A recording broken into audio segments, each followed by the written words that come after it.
Good evening, good evening, good evening, my YouTube family. Good evening.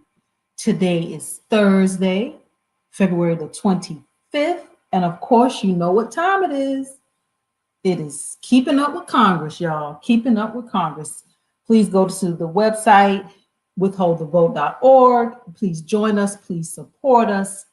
Please like, please subscribe. Please hit that notification button. Please share this broadcast. You know, we are holding them accountable. We are looking for opportunities in legislation. Where is the money? Who is it going to? And how do we get some of it, y'all? Okay, let's get this party started. We got a lot to cover this evening. Of course, let's put this full screen. Of course, you know, this is brought to you by Withhold the Vote, where we're holding our elected officials and our candidates accountable. No longer do we show up at the polls and give these votes away for free. That pimp game is over. It's over, y'all. It's over. We are harnessing our political power, and we're using this vote strategically, right? All right, let's dive in. Let's dive in. You know, I like to start out with some reparations legislation or information, but tonight we're going to start out with Black businesses. I never want to come to you with the problems. I think we're real clear about what the problems is. I like to always bring you solutions, but this article, I couldn't not bring this information to you if you didn't already know. So this is an article, CSNBC. Young Black Americans can't afford to wait on this advice about wealth and success. This article goes on to talk about Black-owned businesses declined by 41% between February and April of 2020, compared with a 17% decline among white-owned businesses. Recent research shows that Black Americans' knowledge, and I have this word highlighted, knowledge of saving and investing significantly lags behind whites. Y'all, I don't think that our knowledge lags. I think that our accessibility lags. We don't have it. So it's, you know, when you're trying to rob Peter to pay Paul and you're trying to survive and you can't even think about trying to thrive because you're just trying to survive. It ain't that we don't have the knowledge. We don't have the access to resources. We don't have the money to invest. So let's get that right. I didn't like that word, but let's keep moving. I don't want to get on my soapbox. Like I said, we know what the problems are. There was another piece to this. Oh, financial literacy alone will not be enough to close the racial wealth gap. At least it got better further down in the article. You see how far I had to scroll, right? It says $17,150. The median is the median net worth for Black households. $171,000. That's the median net worth for white households. This is not a wealth gap. This is a wealth gulf. Yeah, it is. Not a gap, it's a gulf. More recent data shows the median wealth of Black households at $24,100 in 2019, but the gap is wide as ever, with white households having median wealth of $188,200, y'all. Yeah, here's where it's in red for me again. In order to close this gulf, a number of steps must be taken, including greater access to capital, thank you, for Black-owned businesses, greater opportunities for employment and participation in the equity economy. Yeah, okay. We need cut the check, give us some money, then we can do something with it. We can't do something with nothing, right? It says as of January, the unemployment rate for Black Americans was at 9.2% compared to 5.7% for white Americans, according to the data from the Federal Reserve Bank of St. Louis, y'all. So yeah, this was an article that I could not resist bringing you this information. We know what the problems are. We're all about solutions, but I just wanted to bring it to you anyway. Actually, I think I'm not going to delete this. I might have to share this out. Black Business Orlando using social media to connect community to minority businesses. I thought this was good. This was a very grassroots approach. A collaborative group of Black business owners, Black Business Orlando, is hoping to connect consumers with local Black businesses. The collaborative group is promoting Black-owned businesses on social media so people know what is available in the community. I love it. The community is helping itself. The group is also working on a directory of businesses to distribute to the community. So I thought this was a very, it was a grassroots effort to making sure that the community is supporting itself. I just thought that was great, Orlando. So I wanted to bring you that. Another article, Black Business Accelerator Program working to create more minority-owned businesses in Randolph County. This is Asheboro, North Carolina. Dr. Jonathan Thiel is the founder of Venture Asheboro. He wants to use his small business coaching skills to build more minority-owned businesses in the country. Thiel created a partnership between Mid-State Rotary, Venture Asheboro, and Randolph Community College. Thiel calls the effort the Black Business Accelerator. The accelerator is a free, let's get that word, a free 6-week program that teaches potential business owners how to build a successful business. People can take classes at Venture Asheboro online or at Randolph Community College. This goes on to say, we teach how to do market research, develop a business plan, connecting them with small business loans. I think that we can play an instrumental role in guiding a person from an idea to a successful business. After the 6-week class, the graduates work with a mentor for 6 months to ensure the new business is around for years to come. I thought this was a great program as well, Asheboro. We can take some cues from, we can try some of these things in our own areas. So I thought this was an interesting approach and how we're going to sustain ourselves and how we're going to be on the other side of this pandemic. We kind of, we're keeping up with Congress because we're going to see where the chips fall, where the money lands, but we're going to have to do this for ourselves. All right, let's dive in. We're going to continue on with the Senate bills. We did not finish on last evening, but we're going to dive in tonight. Senate Bill 240 is a bill to support children with disabilities during the COVID-19 pandemic. This is Senator Murphy, Democrat out of Connecticut. Senate Bill 240. Senate Bill 241 is a bill to provide for congressional approval of national emergency declarations. This is Senator Mike Lee, Republican out of Utah, Senate Bill 241. Yeah, so I thought this was interesting because it's a bill to provide for congressional approval of national emergency declarations. And I thought that was from the president's job. So I looked it up with respect to acts of Congress authorizing the exercise during the periods of a national emergency or any special or extraordinary power, the president is authorized to declare such national emergencies. So over here, to provide for congressional approval of national emergencies. These Republicans don't stop, do they, y'all? Senate Bill 241, Senate Bill 241. Senate Bill 242 is a bill to provide for an extension of temporary financing of short-term compensation programs. So a bill to provide for an extension of temporary financing of short-term compensation programs. Y'all, some of this stuff, we're gonna have to look it up. Like I said, I don't know. And I'm in the type of person, like I said, when I get to Congress, just putting it in the atmosphere, maybe one day when I get there, I will be asking a lot of questions. So I looked this up, this short-term compensation programs. What is this?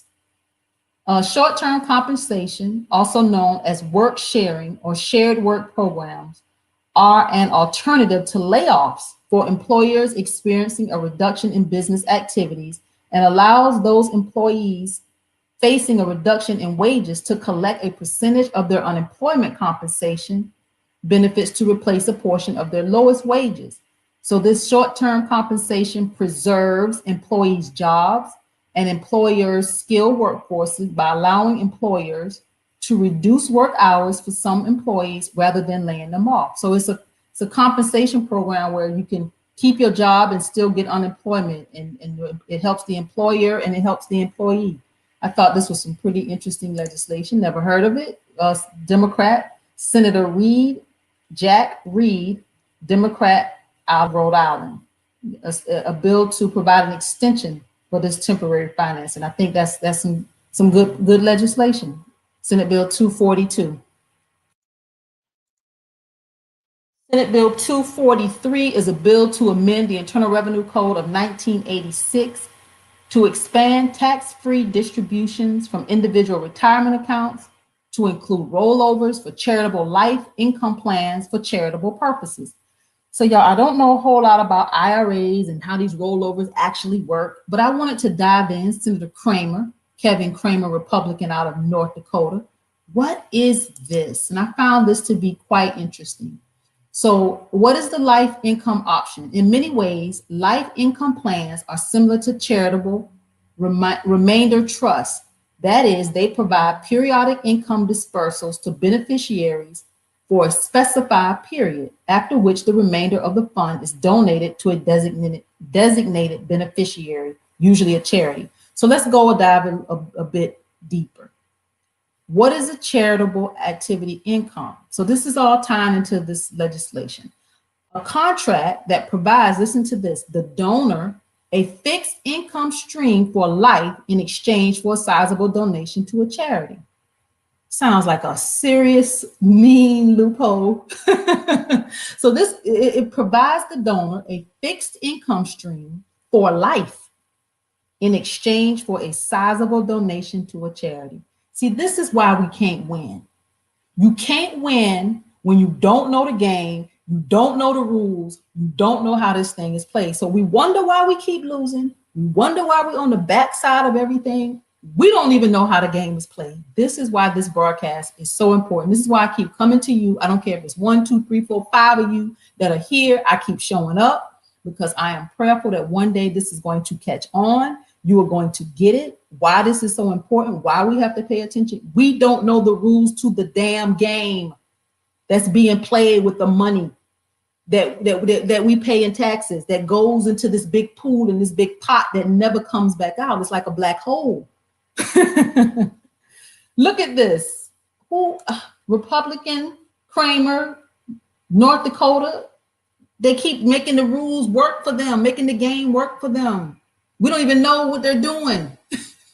Senate Bill 243. I'm gonna try not to get on my soapbox, but this kind of like, when you see it, it's kind of like, what are you doing? Who are you doing this for? Because this don't work for everybody. This is a fixed fixed income stream for life in exchange for a sizable donation to a charity.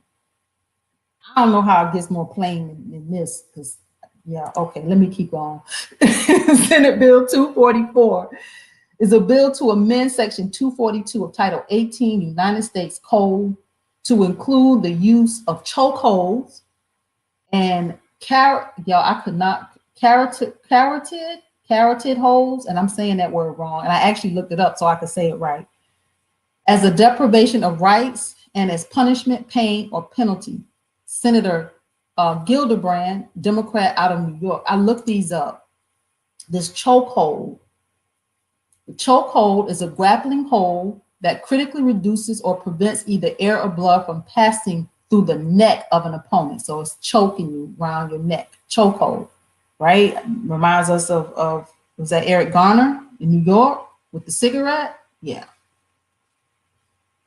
Then there is this carotid. I'm saying it wrong. Forgive me, y'all. I'm learning too. This kind of restraint hold is a technique where the bilateral pressure is placed on a subject's carotid arteries on either side of the neck. The purpose of this hold is to restrict blood flow to the brain so that the subject temporarily loses consciousness. Y'all, these are police maneuvers and tactics.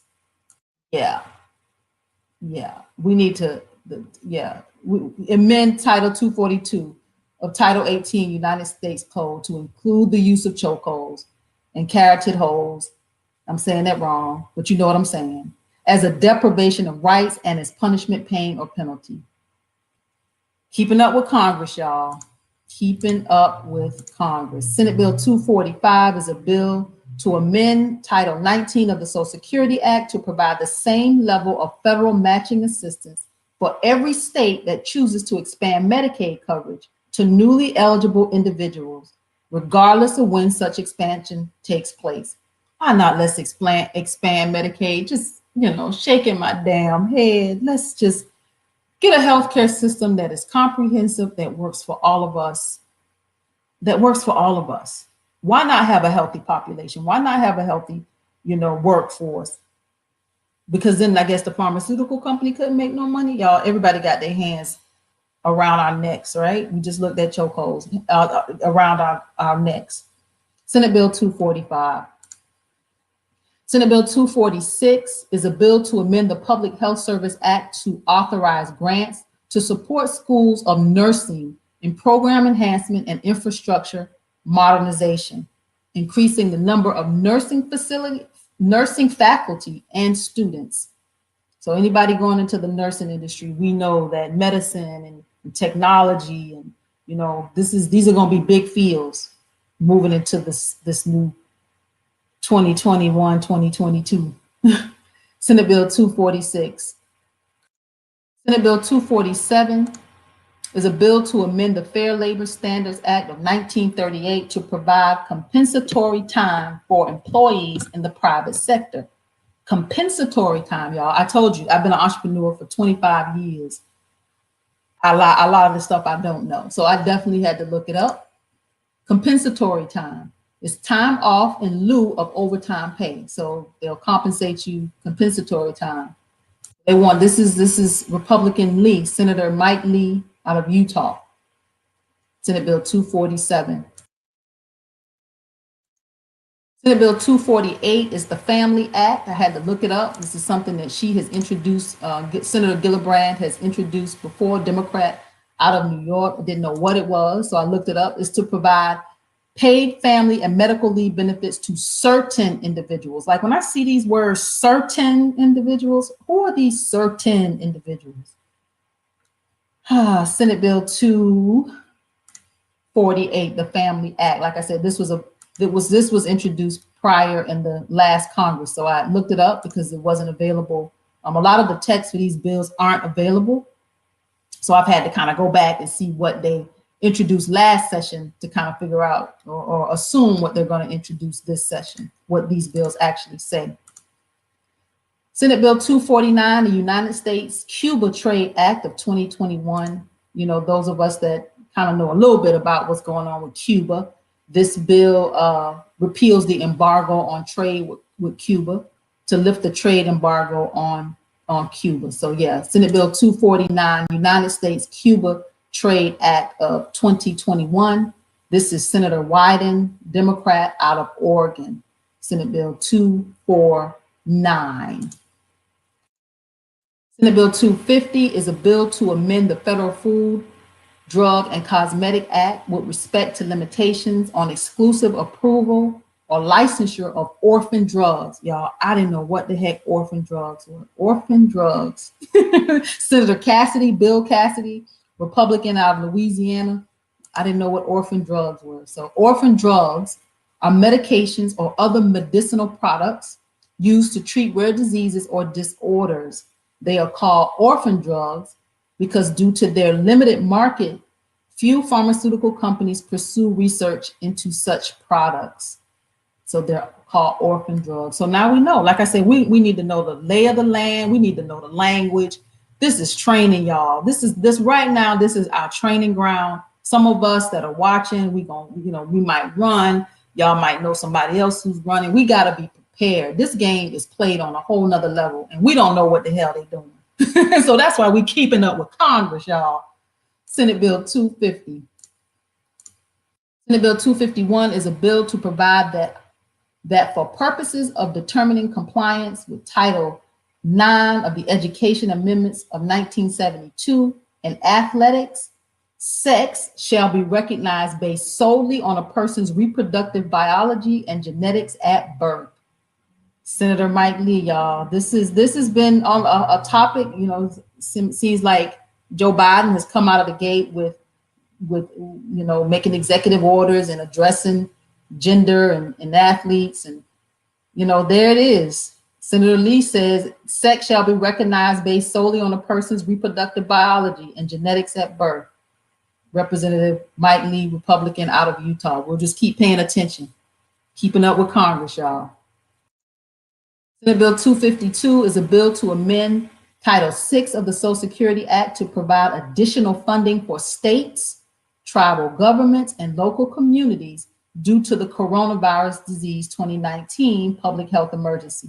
You get a check, you get a check, you get a check. When I'm telling y'all, if you know somebody with a nonprofit, or you need to start a nonprofit, I'm telling you, you get a check, you get a check. The money is about to flow through this Biden administration. I'm telling you, get in position, get your business set up, your LLC, your 501(c), 501(c), whatever you need to do to set up your infrastructure. The money's about to flow out of this. I'm telling you, that's just what Democrats do. They like programs. And here it is, flow, flow, flow. Senate Bill 252, y'all. Senate Bill 253, the Cannabis and Marijuana Research Expansion Act. Yeah, I talk about this, you know, they expanding it, you know, the use of cannabis and marijuana. We will look, before this happens, let's decriminalize before we legalize. I appreciate the efforts because I see, you know, the research and I see the good in it all, but decriminalize before we legalize. We're gonna have to stick to that, y'all. Senate Bill 253, because they can have us continue to stay locked up and jacked up while they're making a whole bunch of money. Senate Bill 253. Dianne Feinstein, Democrat out of California. Senate Bill 254 is a bill to establish a homeowner assistance fund at the Department of the Treasury. Yep. More money, y'all. Ready to buy a house, get in position, get your credit right, do what you need to do. Establish a homeowners assistance fund. There it is. Senator Jack Reed, Democrat out of Rhode Island. Senate Bill 254. Senate Bill 255 is to establish a $120 billion restaurant revitalization fund. You want to start your restaurant, you better go ahead and do it, to provide structured relief to food service or drinking establishments. It's going to be some money, y'all. Please don't sleep. Don't sleep on this administration. Don't sleep. Y'all thought the Republicans did something for the, look, get in position. Senator Wicker, Roger Wicker, Republican out of Mississippi, 255, y'all. Senate Bill 256 is a bill to provide funding for humanitarian relief at the southern border of the United States. Yep, we're still watching what's going on at that border. Senator Martin Heinrich, Democrat out of New Mexico, Senate Bill 256. Senate Bill 257 is a bill to establish a governor's emergency STEM promotion fund. I had to look that up. What are you doing, Senator Shaheen, Democrat out of New Hampshire, a government emergency STEM promotion fund? Is this some education dollars? What is this? So this is from her last bill, last session. STEM, of course, means science, technology, engineering, and mathematics. And from last session, it shall make emergency STEM promotion grants to the governor of each state with an approved application. So some more grant money, y'all. Looks like she's trying to send some more grant money to the states. Y'all get in position. Senate Bill 257. Senate Bill 258 is a bill to help small business access capital and create jobs by authorizing the successful state small business credit initiative. Y'all, this is some money that I don't think nobody knew about. I did look this one up too. Senator Peters, Democrat out of Michigan. The state small business credit initiative was funded with $1.5 billion to strengthen state programs that support financing of small businesses. Treasury awarded funding to 47 states. Who knew? Because I never heard of this. The District of Columbia and 5 U.S. territories and municipalities in 3 states based on their proportion of unemployed persons as a percentage of the national total. We didn't know. So let me tell you, I looked it up because I'm like, okay, what did y'all do here in Georgia? It says the State Small Business Credit Initiative, of the total amount funded, Georgia was allocated $48,124,748. So Georgia got $48 million. Who knew? Because I never heard of this. The state of Georgia application to the U.S. Treasury was approved and the allocation agreement executed in December of 2011. Per the agreement, the oversight with the U.S. Treasury expired March 31st, 2017. So from 2011 to 2017, Georgia had this $48 million nobody knew about. Look, we got to follow the money, y'all. We got to keep up with Congress. It was some dollars flowing through this state. I never heard of this at all. Yeah, let's keep up with Congress. Senate Bill 258. He wants to bring this back. Senator Peters, Gary Peters, Democrat out of Michigan. Let's keep up with Congress. We got to keep watching this stuff, y'all, because we want to know where the money is. Somebody got it. Senate Bill 259 is a bill to amend the Federal Food, Drug, and Cosmetic Act to allow for the personal importation of safe and affordable drugs from approved pharmacies in Canada. Senator Klobuchar want to bring us some drugs from Canada. Okay, Senator Klobuchar, Amy Klobuchar, y'all, Democrat out of Minnesota. We're almost at the half hour, y'all. I want to get through these bills tonight. Got like 5 more to go. We can do it. Senate Bill 260 is a bill to provide immigration status for certain battered spouses and children. Okay, so you're going to provide immigration status, citizenship, right? To certain, that word just always baffles me, certain battered spouses and children. Not all of them, just certain ones. Senate Bill 260, Amy Klobuchar, Democrat, Minnesota. Senate Bill 261 is a bill to allow a 2020 recovery rebates with respect to qualifying children over the age of 16 and other dependents. What are these 2020 recovery rebates? This is a tax rebate. This is, you report the final amount on line 30 of your 2020 federal income tax return, your 1040 or your 1040 SR. The recovery rebate credit is a refundable credit, which means you'll get a tax refund if the credit is larger than the tax that you would otherwise have to pay. So there's some tax credit, there's some money that you can get back, y'all. Democrat Tina Smith, Democrat out of Minnesota. Senate Bill 261. Senate Bill 262 is a bill to allow tax credits again, y'all, to state and local governments for paid sick leave and paid family and medical leave. Senate Bill 262, more tax credits, y'all. Pay attention to Congress. Senate Bill 263, Worker Health Coverage Protection Act. Every time I see something about health coverage, I just think about the fact that we should have already expanded Medicaid. But okay, this country. Senate Bill 263. Senate Bill 264 is a bill to authorize the cancellation of removal and adjustment of status of certain individuals who are long-term United States residents who entered the United States as children, more immigration, allowing it more immigrants.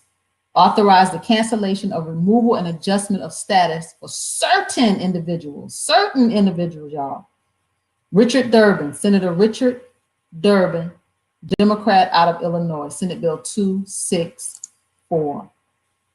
Our last one for the night is Senate Bill 265, is a bill to establish a grant program, more money, to provide amounts to public housing. Y'all listen to this. Public housing to install automatic sprinkler systems in public housing. Now, I be damned. I need you to give somebody some jobs. Let them do the landscaping. We don't need you to go out and put no automatic sprinkler systems in the public housing. How about hire us some landscapers? Those are some jobs and some opportunities for somebody not putting in these automatic sprinklers in public housing. My goodness gracious. Senator Tina Smith, I think somebody need to call her and let her know these are jobs, not automatic sprinkler systems. Senate Bill 265. I want to thank you guys. It is Thursday. We have been diligent this week. We have been keeping up with Congress. I want to thank you for joining me on tonight's broadcast. Please share. Please spread the word about Withhold the Vote. Please join. Please support. Send us a little something on Cash App. We are diligent. We are working. We are serious. We are committed, y'all. Totally committed. So on the way out, I'll say good night to everybody. I'm going to put your comments on the screen. I see your family. I see you. I'll put your comments on the screen on the way out. I love you. And I'll see you Monday at 7:00 p.m. Eastern, right here on Keeping Up with Congress. I am Tamara Johnson Shealy. Y'all have a good night, everybody.